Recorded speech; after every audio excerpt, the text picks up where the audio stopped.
Un artiste peut-il déléguer son travail? Salut à toi. Dans un premier temps, j'avais prévu de te faire une vidéo où je t'aurais expliqué moi mon idée sur la création, toutes les choses qui me frustrent dans l'art et mon avis justement sur est-ce qu'un artiste doit conceptualiser l'œuvre ou la fabriquer. Mais je me suis rendu compte que déjà c'était une vidéo interminable et très peu intéressante parce que ça parlait que de moi, que de mes créations. Donc j'ai décidé de te faire une vidéo plus spécifique sur ce sujet, sur la délégation du travail artistique. Est-ce qu'un artiste peut déléguer son travail? Oui et non, en te donnant des exemples de l'art contemporain et de l'art ancien, comment ça se passait avant, comment ça se passe maintenant, quelle représentation on a de la délégation dans le monde de l'art. Et enfin, je te donnerai moi mon avis, comment je conçois les choses et la manière dont je procède ou j'aimerais procéder par rapport à cette question-là dans mon travail plastique. Donc, on y va. Alors si tu me connais pas encore, si tu viens d'arriver sur la chaîne, bienvenue. Je m'appelle Marion Cat, j'ai fait 5 ans d'études en école d'art, je suis artiste. Et je t'aide à développer tes propres méthodes pour devenir un artiste accompli sur les bases du développement personnel et de l'entrepreneuriat. J'ai déjà fait pas mal de vidéos sur le thème des écoles d'art, mais je me borne pas à ça. J'évoque aussi des sujets de réflexion, des conseils pour devenir artiste en général. Et si tu as un tempérament créatif, si tu es étudiant en école d'art ou que tu es artiste, eh ben, n'hésite pas à t'abonner parce que les prochaines vidéos que je vais publier pourraient bien t'intéresser.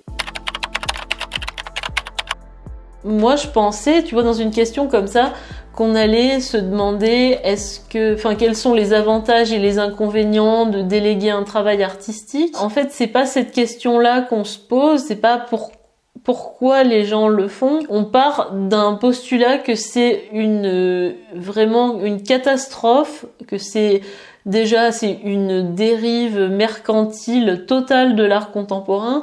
Déjà qu'on a une méfiance par rapport à l'art contemporain, on trouve déjà que c'est une dégénérescence par rapport à l'art ancien. J'ai trouvé un article sur Google où on parle de ce sujet, mais on n'essaye pas de dire pourquoi les gens délèguent leur travail. C'est plutôt, en gros, est-ce que c'est pour l'argent? Si tu veux, ou alors on essaye de défendre le point de vue d'artistes qui gagnent de l'argent et qui font ça. Mais quel est le rapport entre déléguer et gagner de l'argent?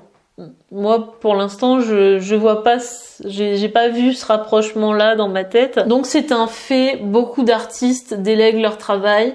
La plupart n'en parlent jamais. Tu tapes atelier d'artiste avec un artiste que t'aimes bien à côté, tu trouves pas. Sur YouTube, il n'y a pas de vidéos, pas beaucoup sur le sujet, sur les articles, il n'y a pas grand-chose. Ce que tu trouves sur YouTube, c'est des vidéos d'artistes plus ou moins connus, plus ou moins amateurs, professionnels, qui font de la peinture et qui sont seuls dans leur atelier. Et voilà, c'est ça. L'art, c'est ça.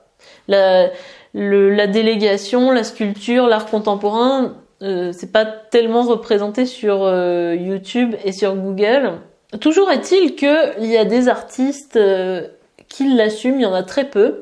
Par exemple, tu as Tadashi Kawamata, c'est un artiste japonais qui a un atelier à Tokyo où il a une 50aine d'assistants, d'artisans, je sais pas comment on peut appeler ça. Ces artisans fabriquent les œuvres d'art. Lui, il donne simplement des croquis, des images, des choses qu'il a produites avant, qu'il a fait produire, on va dire. Et ensuite, les assistants, les artisans produisent.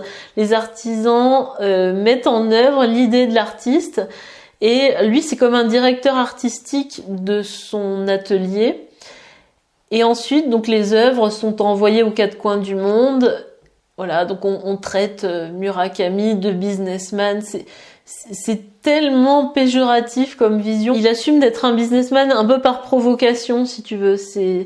T'as qu'à voir, c'est d'assumer d'être un entrepreneur quand T'es artiste, c'est un geste artistique provoquant. Ça en dit long hein, quand même.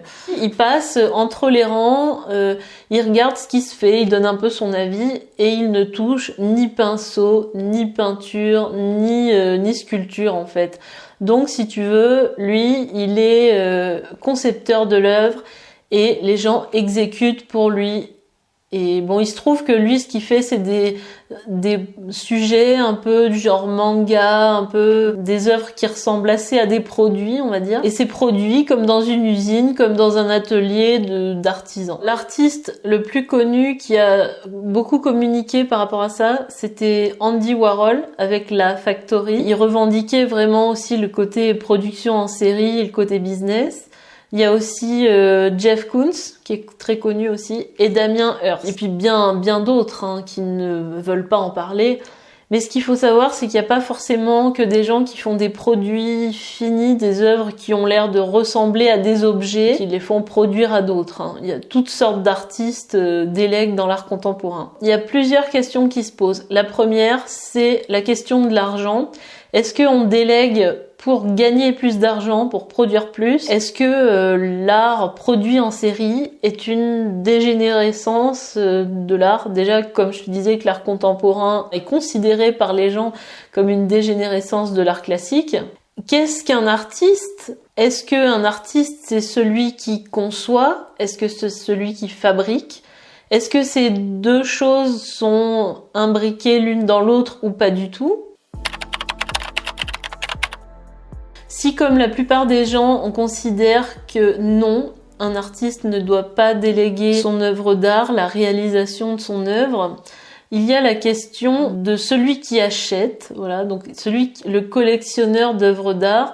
Si ce n'est pas l'artiste qui a produit son œuvre qu'il achète, il serait potentiellement arnaqué. C'est un lieu commun que l'artiste doit produire son œuvre. Si on achète une œuvre qui sort d'un atelier, elle n'est pas produite par l'artiste directement ou pas intégralement, donc on serait arnaqué. La question de l'original, elle est importante parce que on a l'idée que, par exemple, une peinture, l'artiste produit l'original. Par exemple, l'impression Soleil levant de Monet, c'est une œuvre originale.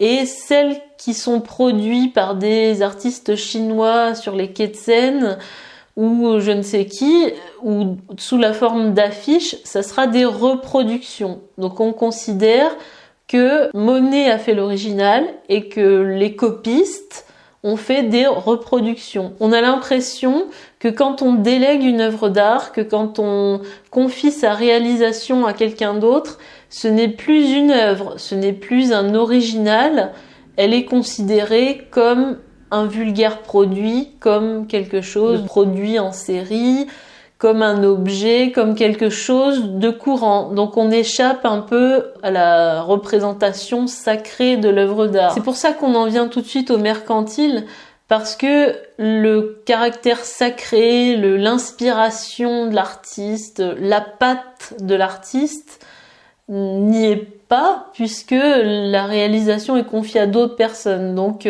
forcément on tombe dans l'objet commun, celui qui est fabriqué par une autre personne. Et ça fait appel aussi dans notre imaginaire aux produits d'usine, par exemple. On conçoit un produit et ensuite on le fait fabriquer. Alors sur cette chaîne, on parle de plein de choses, je donne des pistes de réflexion, quelques conseils par-ci par-là, mais il faut que tu saches que mes conseils les plus pertinents, les plus aboutis, les plus personnels, je les réserve à ceux qui s'abonnent à mes emails privés. Donc j'envoie un email par semaine. Tu peux t'abonner, c'est le premier lien en barre d'infos, je te laisse regarder. Il faut que tu saches que c'est totalement gratuit, que tu es libre de t'inscrire et de te désinscrire à tout moment. Ensuite, la deuxième question qui se pose, c'est la question de la fabrication, de faire œuvre avec la matière. Moi, c'est un questionnement que j'ai eu et je me suis rendu compte que être un artiste, c'était pas seulement avoir une idée, ça peut l'être, mais on considère aussi que celui qui fabrique, celui qui transforme le concept en une réalité, il fait œuvre. il y a une partie quand même artistique. Façonner la matière, travailler des matériaux, donner une vie matérielle à quelque chose de conceptuel, c'est quand même un geste artistique. Donc a priori, ça semble difficile de déléguer la production de ces œuvres d'art. Et puis bien sûr, le problème sûrement le plus important, c'est la méritocratie, c'est le fait que du moment que tu n'as pas fabriqué une œuvre d'art, tu n'es pas un artiste, tu n'y as pas passé du temps. Et c'est la grosse confusion qu'il y a, c'est que un artiste, on le prend pour un artisan qui doit travailler, qui doit être adroit. Donc une œuvre est considérée comme du vol, comme une arnaque potentiellement pour quelqu'un qui l'achète, dans la mesure où l'artiste n'a pas mérité son salaire.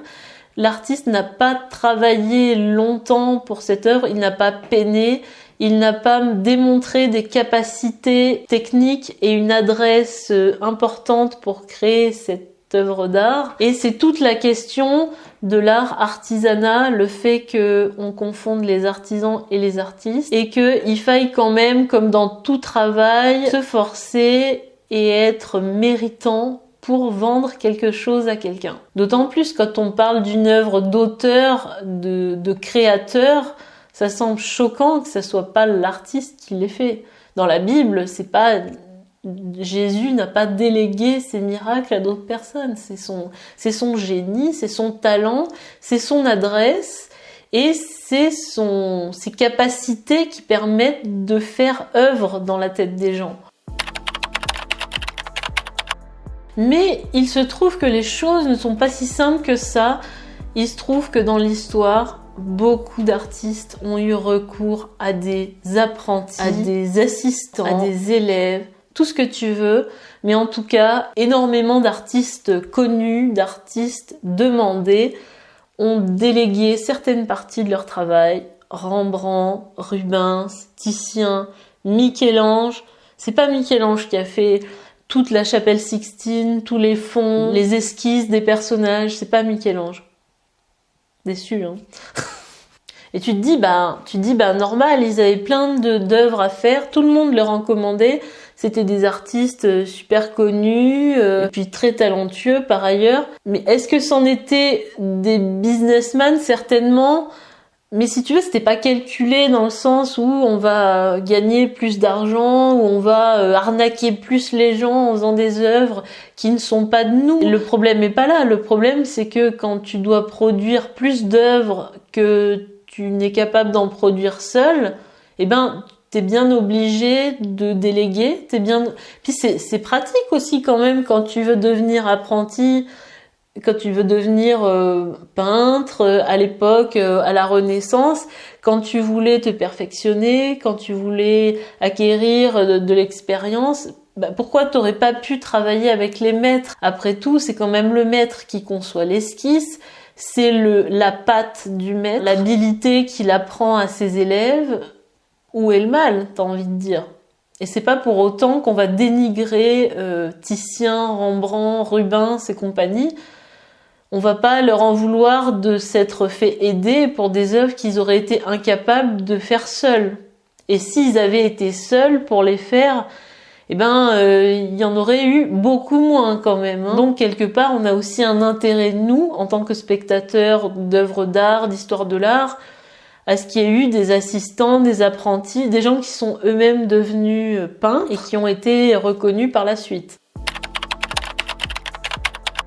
Si on délègue, c'est pas juste pour se faire plein de thunes parce qu'on n'a pas envie de bosser.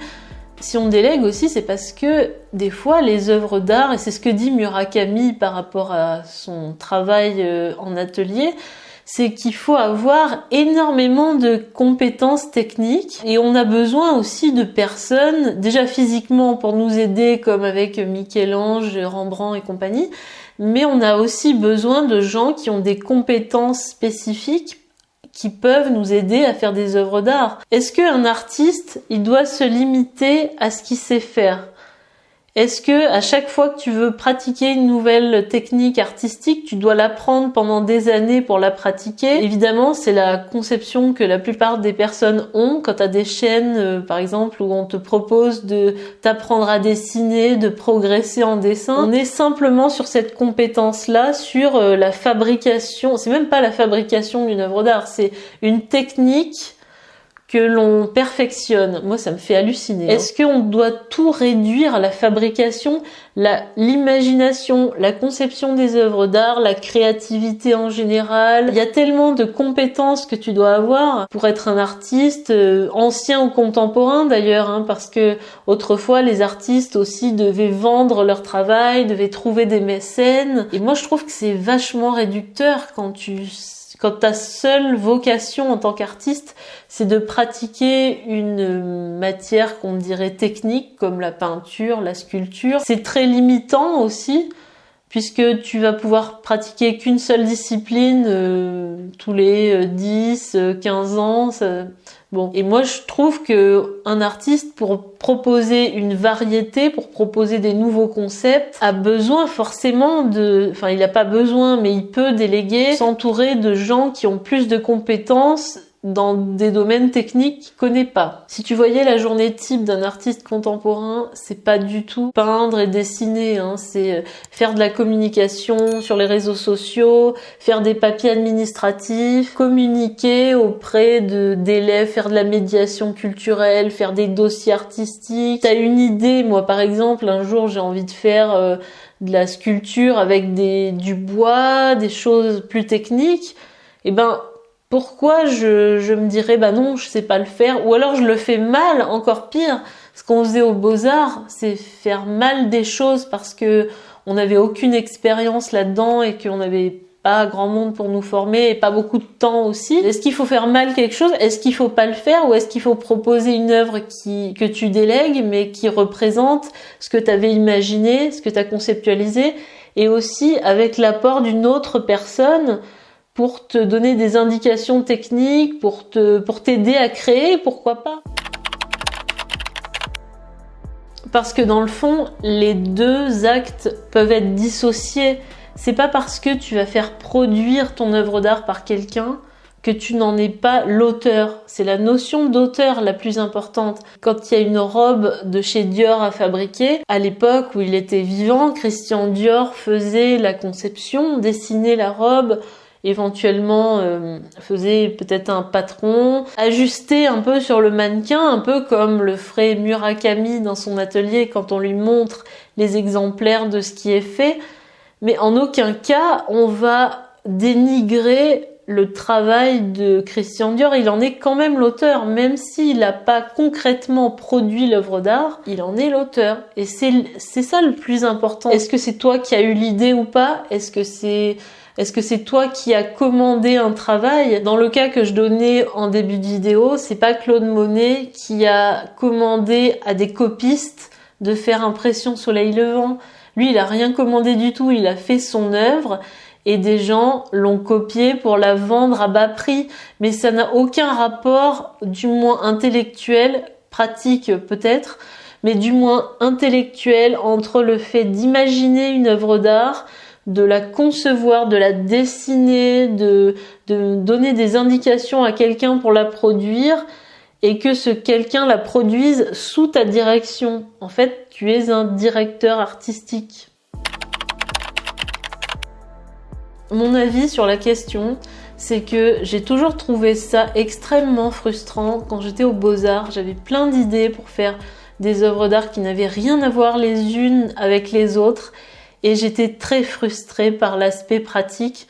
C'est-à-dire que moi, je ne suis pas menuisière, je n'ai pas de capacité pour fabriquer des objets en bois. Alors je les fabriquais, tant bien que mal, je me faisais aider à droite à gauche, mais j'aurais bien aimé avoir le concours de quelqu'un qui aurait compris ce que j'avais dessiné, ce que j'avais conçu comme œuvre d'art en amont et qui aurait pu la produire concrètement. Quelqu'un qui aurait des savoirs complémentaires aux miens dans des matières plus techniques. Mon avis là-dessus, c'est qu'on peut tout à fait concevoir une idée et la faire produire par quelqu'un, même si je suis consciente que, pour ma part, c'est important quand même l'écriture plastique. Si tu veux, tu as l'écriture de l'idée, l'écriture du concept à l'œuvre concrète. Pour moi, c'est une partie quand même artistique, ce qui fait que on a autant de préjugés sur le fait que certains artistes ne fabriquent pas leur œuvre d'art. Mais moi, je suis pas attachée à 100% à cette notion de faire tout soi-même, de décréter qu'un artiste, c'est quelqu'un qui pratique, c'est quelqu'un qui est dans la technique, qui est dans quelque chose de très fermé en fait à l'imaginaire, à la participation d'autrui, au concept. Je trouve ça assez réducteur et moi personnellement, si un jour j'en ai la possibilité, si les œuvres d'art que je produis s'y prêtent, je délèguerai sans problème. Et je te dis à la prochaine vidéo. Salut!